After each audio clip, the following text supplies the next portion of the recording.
2 years ago, my name was worth nothing. I know the exact day it stopped being worthless because I keep records, and the records are rather the whole point of me. A salt factor out of the Riverlands set his mark beside mine on an accord that season, on the strength of my seal alone. No Alpha's writ standing behind me, no pack name lending me its weight, just a wax circle pressed by my own ring, and a man deciding it was enough. That was the day Hartsmere stopped being a rumour people told over their ale, and started being a place you could find on a road. So when the boy came pelting up the granary stair, white to the lips, to tell me the Iron King's banner was on the Ford Road, I was at my long table with a pen in my hand and a queue of writs in front of me, and I did the only thing that felt true. I finished the line I was writing, then I set the pen down. Not because he had come, because I had reached the end of the sentence, and a sentence left half written is a debt, and I do not keep debts anymore. The boy was waiting for me to do something more dramatic. I was 8 and 20, a woman grown by any pack's law and by my own, and I had built every stone of the place he was standing in. And I think he expected the building of it to have made me larger somehow, wider in the shoulder, quicker to my feet. Instead, I capped the ink and brushed the grain dust off my sleeve and asked him whether anyone had thought to water the king's horses, because horses do not care whose they are, and a thirsty animal is a thirsty animal. He had not thought of it. Nobody ever does. I want to be honest about the next part, because the whole story turns on it, and I have told it wrong to myself more than once. When I came down into the yard and saw the Iron King of the Western Reach sitting his grey horse under my hawthorn, with 40 riders at his back, I did not feel my heart stop. I had imagined this, you understand. In the first months, when Hartsmere was 3 sod huts and a promise, I had lain awake building the scene, like a child building a fort. How he would come, how I would be magnificent, how he would understand at last exactly what he had thrown away. I had wrung that fantasy dry and thrown it out with the other things that did not pay rent. So when it actually happened, I felt almost nothing I could name. I noticed his horse was favouring its near fore. I noticed the bannerman's pole was set wrong. I noticed that Halvar, Alpha King of the Iron Territories, the strongest wolf drawing breath on this side of the mountains, had gone very still in his saddle. The way a man goes still when the floor he expected is not where his foot came down.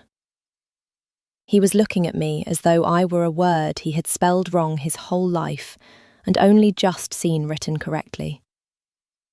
I looked back at him the way I look at any traveller who arrives without sending word ahead, which is to say, without warmth, and with an account already running in my head of what his visit was going to cost me. "Warden," said the rider at his shoulder, when it became clear the king was not going to speak. A broad man, easy in his armour, his beater, I would learn, a fellow called Rowan, who had the good sense to look embarrassed. "We come under truce banner to treat with Hartsmere. The king may dismount," I said, "and his men may water their horses at the lower trough, and we will treat after the noon meal, because my people are at the noon meal, and I do not interrupt it for anyone, crowned or otherwise." I had already turned to go before I finished, which is a thing I had learned to do on purpose. Aback is a sentence too. There is bread. You are welcome to it, under truce. Mind the hawthorn. It is older than your throne, and we are fond of it. I heard, behind me, the particular silence of 40 men who have never once heard their king left standing in a yard. I did not hear him correct it. That was the first thing that did not fit. I filed it where I file the things that do not fit, which is the same place I had filed, 2 years before, the sight of a man choosing another woman in front of his entire court, while his wolf looked at me the whole time as though I were drowning and he could not swim. I had spent 2 years not looking in that drawer. I told myself I was not looking in it now. I was, of course. I'm only telling you what I told myself. He came to the granary loft after the meal, alone, which I had not expected and did not like. A king is easier to refuse with witnesses. Without them, he is just a large, tired man in your house. And large, tired men in my house are exactly the sort of thing I am soft about, which is a flaw I have learnt to ration. He stopped 2 paces inside the door and looked at the room. The long table, the writ queue, the shelves of ledgers running back 3 years deep, the seal press, the wax, the candle stubs. He looked at it the way other men had looked at it. A man counting, recalculating, understanding that the thing he had ridden 4 days to lean on was load-bearing.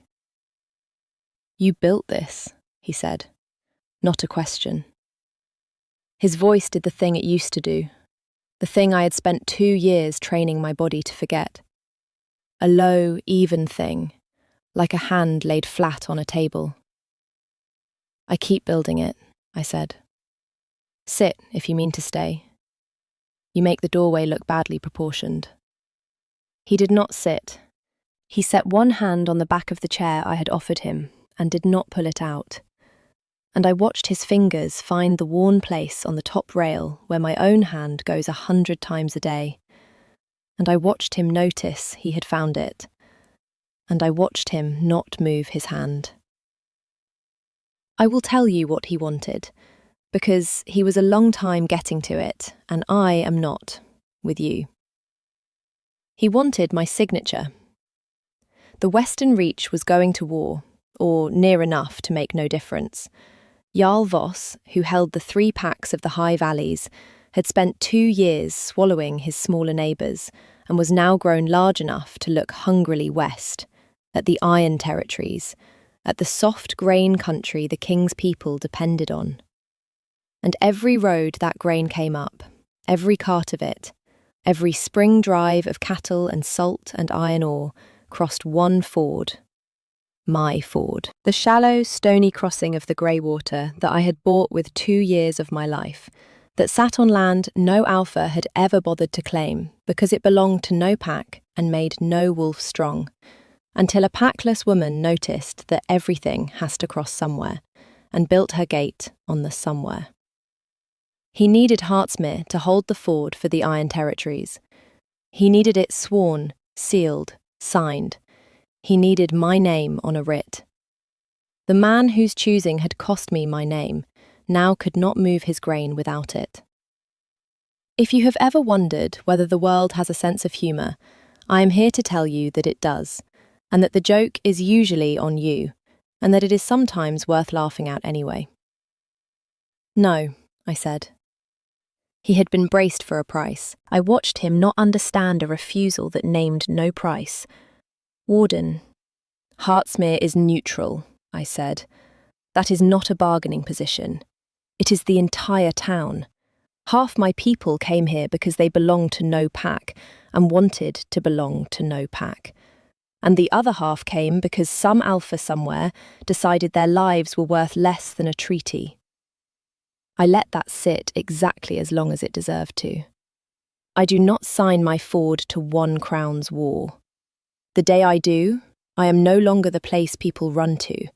I am only a smaller pack with a wall, waiting to be eaten by a larger one.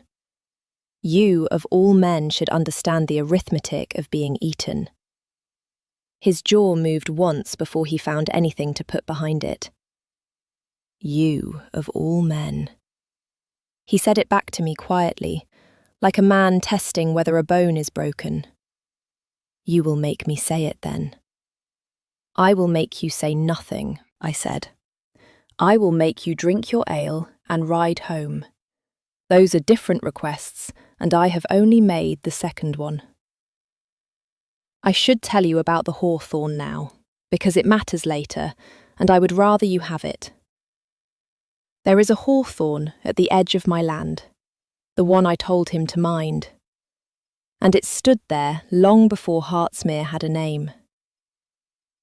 The first night I came to this crossing, with everything I owned in 2 saddlebags and not one soul who would have noticed if I drowned in the ford. I slept under it. In the morning, I cut a notch in its trunk to mark where my land would start. And over 2 years, that notch had healed into a pale seam the shape of a closed eye. And I had got into the habit, walking the bounds, of laying my hand on it. People thought it was sentiment. It was account keeping. It was me reminding myself of the size of the thing I had been when I started, so that I would not lie to myself about the size of the thing I had become. I am telling you this because when Jarl Voss arrived 3 days later, and he did arrive, with his own banner and his own truce that fooled no one, the first thing he did, before he had so much as asked for bread, was ride his horse up to my hawthorn and rest his gloved hand against the trunk in the exact place mine goes, and smile at me, to let me know he had been told what it meant, and that nothing of mine was private from him. I have met cruel men. Most of them are loud. Voss was the other kind, the kind that does small things precisely so you will lie awake wondering how much he knows. He came, he said, to make Heartsmere an offer the Iron King could not. Where Halvar wanted my ford sworn to his war, Voss wanted only to recognise Heartsmere, formally, in front of witnesses, under the old border law, as a holding under his protection. A free town, he said, needs a friend with an army. He said the word friend, the way you would set down something you intended to pick back up later. And then, at the gathering I called that evening in the long hall, with my council and Halvar's men and Voss's, at the same trestle tables under the same rafters, he sprang the thing he had ridden 4 days to spring. And I will give him this, it was beautifully made. He stood, and he was courteous, and he produced a roll of vellum, and he reminded the hall, gently, as a man reminds children of a rule for their own good, that under the border law of the old accord, unclaimed marchland reverts to the nearest sworn jarl unless it is held under the writ of a recognised alpha. Heartsmere was marchland. Heartsmere held no alpha's writ. Its warden was packless, by her own loud preference. Therefore, Heartsmere, in law, in front of all these good people, was already his. He was not seizing anything. He was merely, regretfully, correcting a clerical oversight. He would, of course, honour my stewardship. He said steward the way he had said friend. The hall went very quiet. My council looked at me. I felt the 2 years under my feet tilt, because the worst thing about a beautiful trap is that part of you admires it even as it closes. If you have come this far with me, stay a little longer. What happens in the next hour is the part I have never been able to explain to my own satisfaction, and I have had a long time to try. Sit with me through it, and if this is the kind of story you would tell someone else, you know what the little bell beneath this does. Because I will tell you what happened next, and it was not me. It was Halvar. He rose from his place, and a king rising is a thing a hall feels in its floorboards, and he did not look at Voss. He looked at me, and then he looked at the vellum, and then he said, in that flat, low voice that needed no volume because no one in the history of his life had ever talked over it, "The writ exists." Voss's smile faltered, which I enjoyed more than I will admit. "My lord king, the marchland has no Heartsmere holds the writ of a recognised alpha." Halvar set his own hand flat on my long trestle, on the worn place, and I understood that he had found the worn place on every table in my life and meant to keep finding it. I granted it. 2 years passed. It is recorded in the iron rolls under the king's own hand. The warden of Heartsmere holds her ford by my writ, and has since the season she raised her first wall. He let that land. Bring the rolls, Roan. Jarl Voss is welcome to read them. He will find the ink old. It was a lie. I knew it was a lie, because I had been there 2 years ago, in his court, the day my name was worth nothing. And there had been no writ. There had been a man choosing someone else, while his wolf wept at me across a crowded floor. It was a lie, and he told it without a flicker, in front of 40 of his own men who could have called it, and not one of them did. They closed around the lie like a fist. And I sat there in my own hall and watched the Iron King spend his honour. The one currency a king cannot mint more of, to buy back a town for a woman who had just refused him to his face. Voss left within the hour. He was still smiling. That was the part I did not like. I found Halvar afterward at the hawthorn, alone, looking at the pale, closed-eye seam in the bark and not touching it, which I noticed because Voss had touched it and he had not, and the difference between those two men was suddenly the whole world. "There is no writ," I said. "There will be by the time he sends a rider to check." He did not turn. "I will sign it tonight, and a man will ride it back to the rolls, and the ink will be old enough to drink. It is a small forgery. I have done worse, for worse reasons." "Why?" He was quiet long enough that an owl said something in the dark and meant it. "Because I will not watch it happen to you twice," he said. "Once was past bearing, and I bore it because I had decided I had to. I find I have stopped being able to decide that." I should have asked him what he meant. I want you to know that I knew, even then, that I should have asked. Instead, I looked at his hand, hanging open at his side, a foot from the bark where mine had worn its place, and I thought about how a hand offered and not taken is a louder thing than a hand that grabs. And I said good night, and I went up to my loft, and I did not sleep. The thing he had been hiding, I found by accident, 2 days later, which is how the best-kept things are always found. Rowan brought me the writ to seal, the forged grant, ready for my ring, so that the lie would have my own wax behind it and be a lie we told together. I unrolled it on my long table to read it before I sealed it, because I read everything before I sign it. That habit is the most expensive lesson of my life, and I will not unlearn it for any king. And folded inside it, by mistake, in haste, in the dark, was another page, an older page, cut from the iron rolls themselves and never meant to leave them. It was the betrothal record from 2 years past, the official one, the lunar line, where a king's chosen mate is entered in his own hand before the pack and the moon. And there, on the line, was the name of Lady Audra of the High Valleys, Voss's daughter, the woman he had chosen in front of his court and me.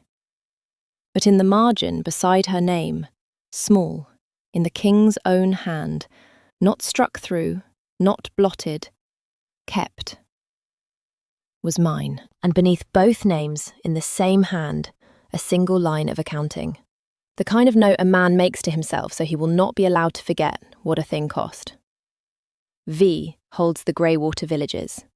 Will burn them and her with them if I do not take the daughter. Choose the living over the chosen. I sat down in the floor of my own granary, which I had not done since the first winter, and I read it 4 times. He had not thrown me away. He had been held at the throat, with my whole village in his other hand. Voss had owned the country I came from, my mother's village, the people who had not noticed when I left because they were too busy staying alive under that man's boot. And Voss had made the king a sum. Take my daughter, ally your iron to my valleys, or I put the western Greywater to the torch, and the healer's girl your wolf keeps watching with it. And Halvar, who could not save everyone, had chosen to save the most people and lose the one. He had stood up in front of his court and broken his own wolf and let me believe he was a coward. Because a coward is survivable and a corpse is not. He had let me hate him for 2 years so that I would be alive to do it. He had kept my name in the margin the whole time. I want to tell you I went and found him and we sorted it out like reasonable people. We did not. I went and found him and I was furious, which surprised us both. I found him in the lower yard, checking his greys near 4, the one I had noticed favouring 4 days and a lifetime ago. And I put the page down on the rail in front of him without a word and watched his whole body understand what I had read. You let me think, I said, and could not finish it, which is the truest sentence I have ever spoken. So I will leave it broken for you the way I left it for him.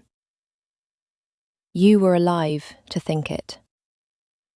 He did not reach for me. He gripped the rail instead, and his knuckles went white on the wood. And that was the closest the King of the Iron Territories came, in front of me, to coming apart. I made the arithmetic, and I would make it again.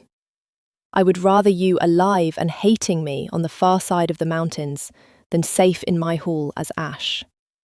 I am not asking you to forgive the choosing. I am asking you to believe I never once unchose you. The bond does not let me. I stopped wanting it to. You married her. I signed a treaty, he said. There was no bond. You cannot complete what was never true. Audra knew it before I did. She has spent 2 years finding her own road out of her father's house, and she has nearly found it. The marriage is paper. You are the part that was real. He looked at the page on the rail, at my name in the margin, and something in his pride, the great cold breastplate of it, the thing his whole court had never once seen dented, buckled in front of me, quietly, like a roof under snow. I have ruled for 11 years, and I have never wanted anything I could not order brought to me. And then there was a woman in my healer's hall who set down a basin too carefully when I came in, the way a person does when they have decided not to bow, and my wolf has not had a quiet hour since. I do not know how to want a thing I cannot command. I am very bad at it. You have watched me be bad at it for 4 days. I had. I will not pretend the badness was not the most endearing thing I had ever witnessed. The strongest wolf alive, undone by a woman who would not water his horses without being asked. Voss did not wait for spring. He came for the ford on the dark of the next moon, the way men like him always come. Not in honest war, with banners, but quietly, with axes and pitch, to break the bridge timbers and burn my granary, and leave Hartsmere a smoking lesson to anyone else who thought a free town could stand. He thought the king's men were the threat. He had set his watchers on Halvar's camp. He had not set them on the granary loft, because who watches a clerk? I was awake. I am always awake. It is the other most expensive lesson of my life. I smelled the pitch before I heard the first axe, and I did the thing I had built 2 years of habit to do, which was not to run for the king, and not to scream, but to ring the deep bell I had hung in the loft for exactly this. The bell every soul in Hartsmere had drilled to. 3 strokes, the ford, to the ford, and then to take up the only weapon I have ever truly trusted, which was a lit lantern and the knowledge of my own ground in the dark. Here is the part I did, because the master of the story does not get to do all of it, and I will not let him. I knew the ford. I knew that the bridge timbers Voss meant to burn were green oak I had laid myself, and would not take a flame in under an hour. and I knew that the granary he meant to fire was stone-walled with a slate roof, and that the only thing in Heartsmere that would burn fast and bright and panic my people into the dark where his axes waited was the old hawthorn, dry-hearted, sap low, the one thing of mine he had made sure to touch so I would know he knew. He had told me, with that gloved hand, exactly where he meant to start. So I started there first. I went to my hawthorn ahead of his men in the dark with my lantern, and when his torchbearer came around the trunk expecting to find dry wood and a sleeping town, he found me, standing at the closed eye seam with my hand on it, and Heartsmere's bell already ringing the ford behind me, and every one of my people moving the right way, while his men stood in the wrong place, and the king's 40 riders coming up out of the willows where I had told Rowan, quietly, that afternoon, to put them. Because I read everything, and I had read Voss too. I took a wound for it. I will not make it more than it was. A torch came at me, and I put my arm up and got a long burn for my trouble, and gripped that torchbearer's wrist hard enough to take the brand the rest of the way out of his hand. And my palm bled where the iron band of it bit, and I bled on my own hawthorn, which felt, in the moment, less like injury than like signing something. And then Halvar was there. I have told you he is the strongest wolf alive, and I have shown you mostly his stillness. So I will only say this about the other thing. When he came through the dark and saw me bleeding against my tree, with Voss's man at my wrist, the king of the Iron Territories stopped being a man who chose the arithmetic. His control went, the way ice goes, all at once, with a sound. And what came up the yard after Voss's men was not a king making a calculated war, but a wolf that had spent 2 years holding a single thing too tightly to ever again let it be taken. His own men got out of the way. I am told they had never seen it. I had, once, across a crowded floor, weeping at me silently, while his mouth said another woman's name. This was the same thing. It had only learned, at last, how to move. Voss was taken at the ford, trying to cross it the honest way, when the dishonest way did not work. The crowd pleaser, if you want to call it that, and I have heard my people call it that around the fire, more times than is good for any of us, was not the fighting. It was after. It was Halvar, in the grey before dawn, with Voss kneeling in my yard, and the whole of Heartsmere and all 40 Iron Riders watching, choosing not to do the thing a king does to a man who tried to burn his country. He turned to my people instead, to mine. 2 years ago, he said, and his voice did not need the dawn to be quiet. I let this woman believe I was a coward, to keep this man from burning the village she came from. I told a lie in your hall 4 days past about a writ that did not exist. I will tell you the truth now, since I have ruined the habit of doing otherwise where she is concerned. He did not look at me to check whether I minded. He had stopped, I think, being able to perform anything. Heartsmere holds its ford by no king's writ. It holds it because she built it, and you keep it, and it was never marchland to be claimed. It was a place, made by a person, and the law that says otherwise is a law made by men like him and me. And it is wrong. I withdraw my claim. I withdraw my war from your gate. The grain will cross because Heartsmere chooses to let it cross, on Heartsmere's terms, or it will not cross at all, and my people will go hungry knowing the reason, and the reason will be just. I have signed a great many things.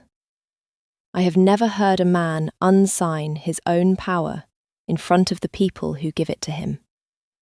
It is, it turns out, the most expensive forgery of all, and the only one that is not a lie. Voss was sent west in chains to answer to the smaller packs he had swallowed, who had a great deal to say to him and a great deal of time in which to say it. His daughter Audra signed her own name, at last, to her own road, and sent me a single line some months later that I have kept. I never wanted his hall.